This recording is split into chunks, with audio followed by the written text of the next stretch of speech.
Hello and God bless everybody. It's Isaiah Shaw again of the Ahktogon. So the last video was pretty well received, from the Christian community anyway. Hebrew Israelites, for the most part, strawmanned and insulted, but that's to be expected. But I do appreciate the effort of those who actually did attempt to answer, although not successfully. So what I was looking to get into today is summarizing what is Hebrew Israelism. So Hebrew Israelism as a whole is not as clear-cut to explain some of the other various religious groups that exist now.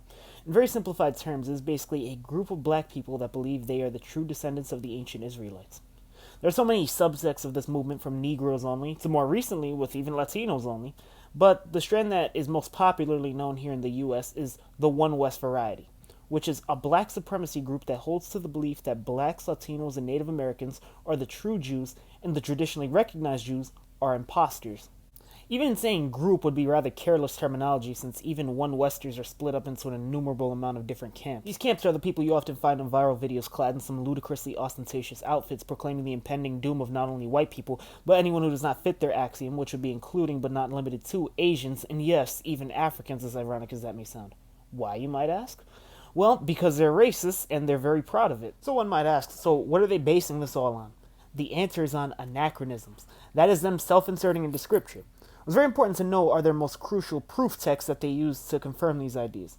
Their John 3:16, so to speak, is Deuteronomy chapter 28, verses 15 through 68. If anything, this is the only concept that is universal to all Hebrew Israelites. That is that they believe this text to be referring to the transatlantic slave trade. So these groups are usually messianic, so you will find them embracing the New Testament as well. For example, Revelation chapter 2 and verse 9 and 3 and verse 9. One West camps believe these to be teaching that traditionally recognized Jews are not actually Jews, but have stolen the Israelite identity and are actually the Edomites. Is there any scientific or historical evidence for this? No, none whatsoever. But they'll often write it off as simply the white man's science. Something of note that Christians need to recognize is that not all people who identify with the identity doctrine are non-Christians. Some self-proclaimed Israelites are literally just Christians who happen to believe that they are blood Israelites. I feel about that the same way I feel about Arminians or Molinists. While I disagree with the claim, certainly being wrong on the matter is not threatening to salvation so long as you stay within the realm of orthodoxy with regards to your theological stances. As a matter of fact, I'm proud to say that we even have a member of the Ahktogon who believes herself to be an Israelite, and that's okay so long as she still remains a Christian. Unfortunately, the same cannot be said about the One West movement and some moderates. Most, if not all, of One West insist on pushing a works-based model of salvation.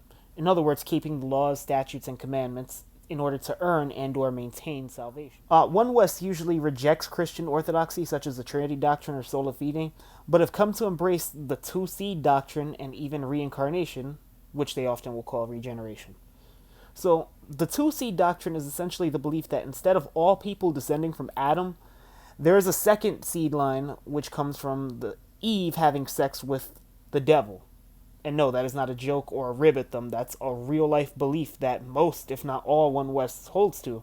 So, to anybody familiar with KKK or Aryan Brotherhood theology, this should just sound all too familiar, because this is literally just the black inverse of the white supremacy movement known as Christian identity. Reincarnation was thrown into the mix as an attempt to fix a hole in their logic. If Esau is Israel's twin, and from the line of Isaac, Abraham, Noah, and Adam, why are they unsaved? And why are they white if everybody was black until them? So their answer to this is that Esau is actually Abel's brother Cain reincarnated, who comes from the devil's seed line. So when these groups proclaim white people to be the devil, just know they mean it a lot more literally than you think. So now, if you're interested in a much more in-depth analysis of the history of One West, please check out the collaboration videos that Vocab Malone did with Alpha and Omega Ministries on the Dividing Line. Also check out Faithful to God's YouTube channel. I've done a few collaborations with him on his channel, which I've linked in the description box below, along with debates I've done. He is a very knowledgeable source when it comes to Hebrew Israelism. So, did you find this video helpful? Probably not, because I'm just a regular guy. But be sure to hit that like button, subscribe, tap the bell icon for more content, and be sure to comment any points or questions that you may have. I've been Isaiah Shaw of the Ahktogon, recording live from Waco Mundo. Peace.